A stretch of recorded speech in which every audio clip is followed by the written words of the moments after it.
দেখবেন মেয়েরা কী করে খুশি থাকে, তাদের শরীর গ্লিজ গ্ল্যামার দেখে বোঝা যায়।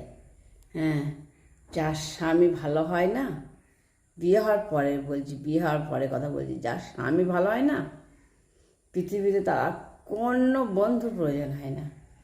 না টিভির দরকার হয়, না মোবাইলের দরকার হয়, কিছু দরকার হয় না। যদি তারা সত্যিই তারা ভালো হয়, তাকে সুখে রাখার জন্য, তাকে হাসি খুশি রাখার জন্য তার স্বামী যথেষ্ট। স্বামী স্ত্রী দুজনেই খুব সুখী।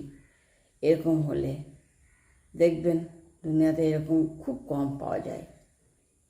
মেয়েদের অল্প কিছু হলেও ইনকাম থাকা দরকার, কিন্তু মেয়েদের আর কি।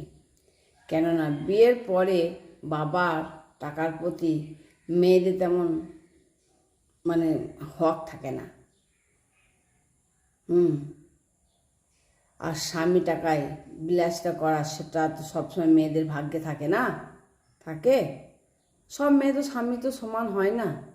আবার হয়তো স্বামী ভালো হলো, তার ইনকাম থাকে না, এরকম হয়। আয়ের থেকে ব্যয় বেশি হয়ে যায়, তারা ব্যয় করতে পারে না। আবার অনেকজনের আয় থাকে বেশি কিন্তু ব্যয় করতে পারে না।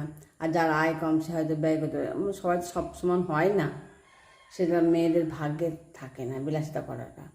কেন বলছি এই কথা জানেন?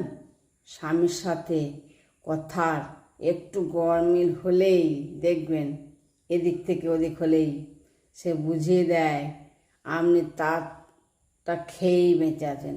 হ্যাঁ, দেখবেন খোঁটা দেবেই। একটু এদিক থেকে ওদিক হলে, তেলের থেকে জলের থেকে তেলে হলেই সে খোঁটা দিতে ছাড়বে না। আবার বলে না, মা শাশুড়ির পার্থক্য, মায়ের সঙ্গে শাশুড়ি অনেক পার্থক্য। শাশুড়ি আবার বলবে, আমরা কত কষ্ট করে সংসার করেছি, আর তোমাদের এতটুকু কষ্ট সহ্য হয় না। শাশুড়িরা কিন্তু এই কথাটা বলবে। সে যা করছে সেটা আমাদেরকেও করতে হবে, সেটা বলতে চায়। আর মারা কি বলে বলুন তো, আমি যত কষ্ট করে সংসার করেছি সেই কষ্ট যেন আমার মেয়েকে সহ্য করতে না হয়। এইখানে মা আর মেয়ের শাশুড়ি পাড়া। শাশুড়িরা বলবে আমরা কষ্ট করছি যেন বৌমা কষ্ট ভোগ করে, আর মারা কি বলবে আমি কষ্ট ভোগ করছি যেন মেয়েরা কষ্ট না ভোগ করে।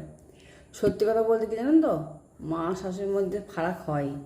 তবে আমি একটা কথা বলবো, মা যেমন বলছে আমার মেয়ে ভালো থাকুক, সেই মা যেন তার ছেলের বউকেও ভালো থাকার জন্য বলতে পারে। আর যে শাশুড়ি বলছে আমি কষ্ট করে ইয়ে করছি, তুমি কষ্ট করছো না, সে